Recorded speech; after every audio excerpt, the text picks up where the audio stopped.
Well, I tell you what, if you're into V-twins or maybe even parallel twins providing your racing action and you like them nitro-powered, this is what we're going to see next. It's the Super Twin nitro-powered machines.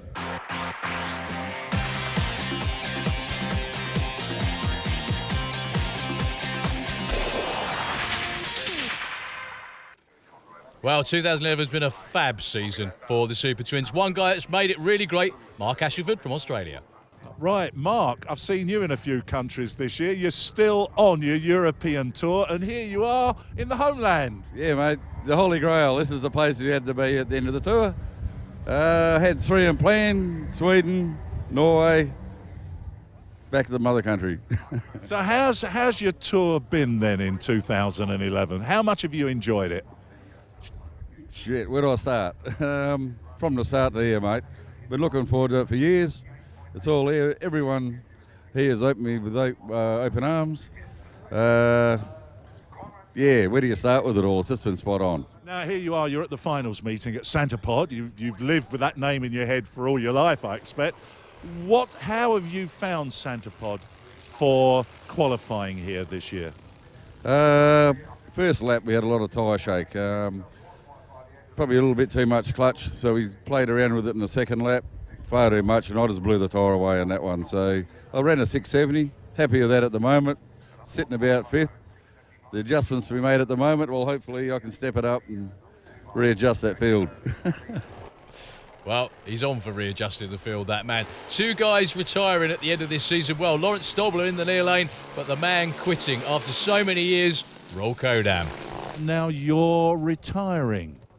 Yes, I thought about it a lot, and I think it's a wise decision. Is there any specific reason for it? Yeah, it's all the joints and the muscles are not so strong anymore, and I had a new hip replacement last winter, and my surgeon says it might be a wise idea to stop. Well, I'll tell you what, you're going out, if you are going to retire, on a huge high, because here we are, just about to go into qualifying session number 3, and you're number 2, and charging hard also for the championship. Yeah, we're still on. We can be champion this year. I'm number 2 now, and Per is number 1, and that's the same in this championship till now. So I have to defeat Per, and then I'm the champion. Well, sounds like an easy task, doesn't it? But it definitely isn't. Per Bengtsson, the beast, Super Twin from Sweden, has been on form all summer. And Per comes into this last race with the lead, would like to leave with the lead. So Per, we head into the finals here at SantaPod, and it couldn't be more exciting in Super Twin. Yes, for sure. We are still in the points lead, and we are so far in the lead, but it will be a really tough competition. So you're number 1 qualifier. You stand number 1 at the moment in the championship. Now, Roll Kodam is going to retire this year. Are you letting him going to go out on a high? Are you going to let him win? No, I don't get any other one to win. I want the championship for my own, of course. So the track conditions are pretty tricky for everyone. How are you finding it? This is not what we expected from SantaPod track. Normally it's the best track ever at the finals. So it's tricky, but we have some good soft clutch setup, and that will be really useful for this weekend. Well, useful so far for Per Bengtsson, also useful for Job Hazen in the far side of the racetrack. He's been having a great summer with the other Zodiac Super Twin. Got to the final. Unfortunately, that wasn't run in Hockenheim. Let's get his thoughts on SantaPod. Job, I tell you what, you're a man of mystery to me, you know. Sometimes I don't hardly see you at all, and then suddenly you're back on form and really running good. And here you are at the moment after 3 sessions, number 3 qualifier. Yep. It's going very good. We run all 6 seconds, only 6 seconds nowadays, and well, it's a very consistent bike, and we're looking forward to make another run because well, I think there's more in the bike. We ran a personal best yesterday, even on the track where everybody said, well, the track is lousy. So the first run was right, personal best yesterday with a 6.65. Wow.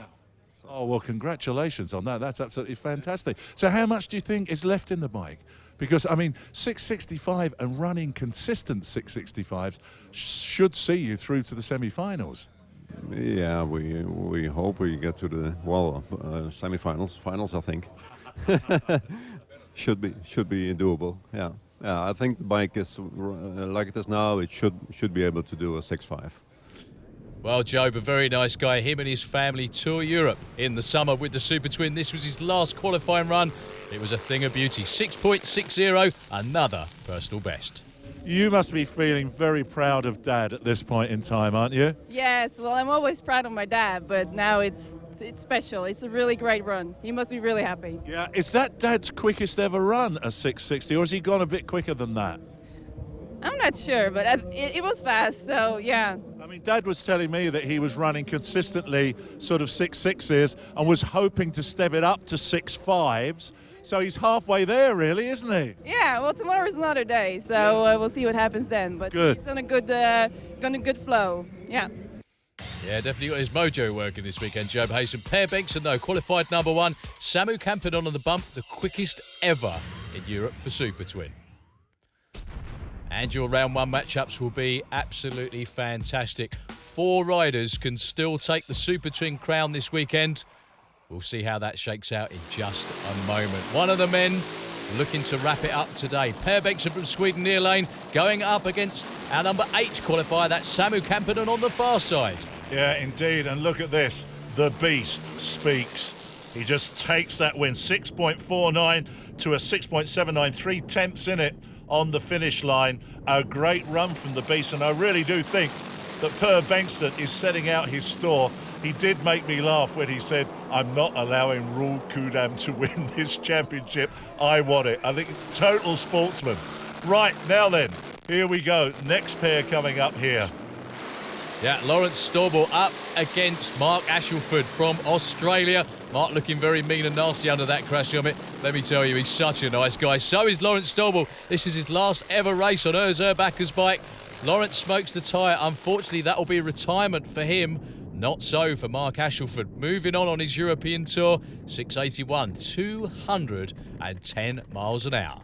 And there you are, sight we don't often see in Europe. Mark Ashelford with the parachute out the back. Of course, de rigueur in Oz.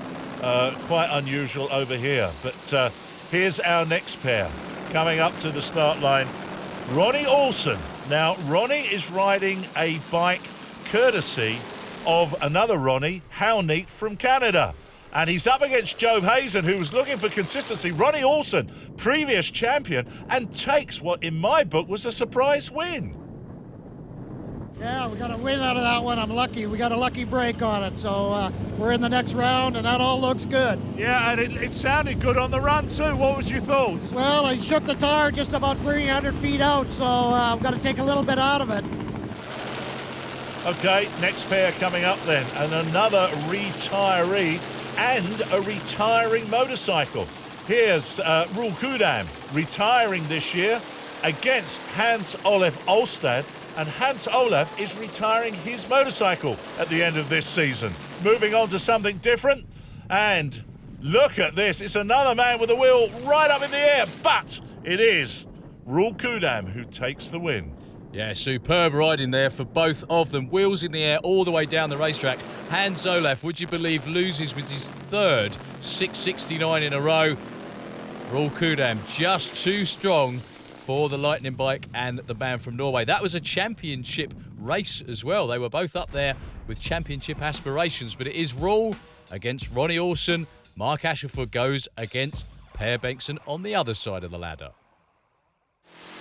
And every one of these pairings is a winner, isn't it? I mean, you know, just so much excitement, so much noise.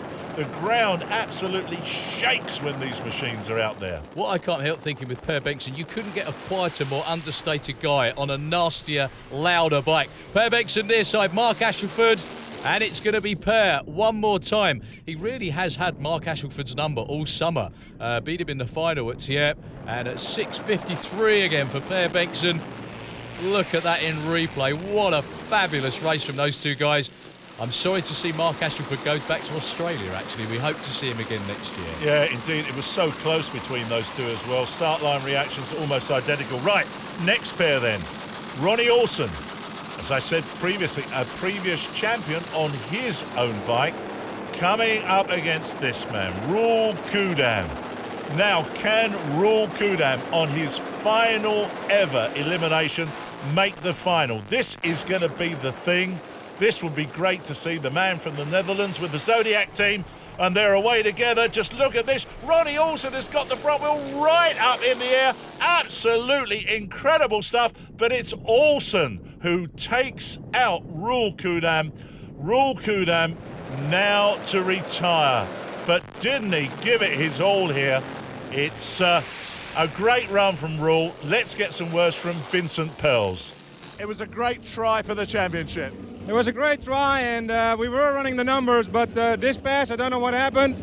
We didn't really change anything for this round, and it just went sour, I guess. Well, it's a shame he's out. It would have been him and Per for the title, but it is still going to be a great race. Ronnie Olsen and Per Bengtsson in your final. So, coming out for the last race of the year, the Super Twins.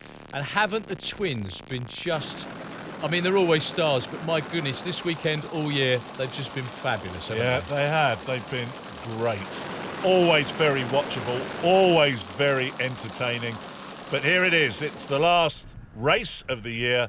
Bengtsson against Olsen. And look at that. Ronnie Olsen explodes. That looks like the cylinder head letting go there. And Per Bengtsson with problems as well. Yeah, Per Bengtsson willing himself over the finish line, but he does it. Goes over the line with one hand in the air. Good job that wasn't at 220 miles an hour, but there we go. On to celebrating early. Not only does he win the finals, but he wins the championship. Let's take a look at Ronnie Olsen in slow-mo. Tire shake and a big bang out of the cylinders. That's the end of his day, but Per Bengtsson is the champ again. Well, what can I say, Per? Congratulations, you are this year's champ. Thanks a lot. I really appreciate this year's win because it has been so much good competition all the year. So. And a lot of hard work. Yeah, a lot of hard work. So, are you coming back to defend your championship next year? No, this will probably be my last year in the championship. I will certainly run for some races, but not for the whole championship. This is probably the last year. Well, if he's going to go out, he goes out on top. Per Bengtsson is your Super Twin champ in what's been a banner year for the whole class. And wrapping it up here from SantaPod, Keith Bartlett, championship promoter. Well, here we are. It's the end of a superb finals weekend. We've had everything, every sort of weather thrown at us, and we have come out of it having had a massive crowd, superb racing, and wasn't Top Fuel something special? Yeah, Top Fuel is the premier class of drag racing, and the Top Fuel action this weekend has been premier action. You've seen 4 or 5 teams fighting for the championship, more or less just out to kill each other on the track, although they're great comrades off the track. Top Fuel has shown it is Top Fuel this weekend. And backed up by a full supporting cast of very, very quick racers. 3 or 4 other classes, all very good races in all of them, Top Fuel good races. Everybody in the championship has shown they have stepped up, they're professional racers, and spectators get great value. This is international drag racing at its best. And next year? Same again. Well, that's it. It was the European finals that you can only dream of. The weather against all expectation held up, and we saw some spectacular action. Oh, wonderful. And to crown it all, of course, Top Fuel.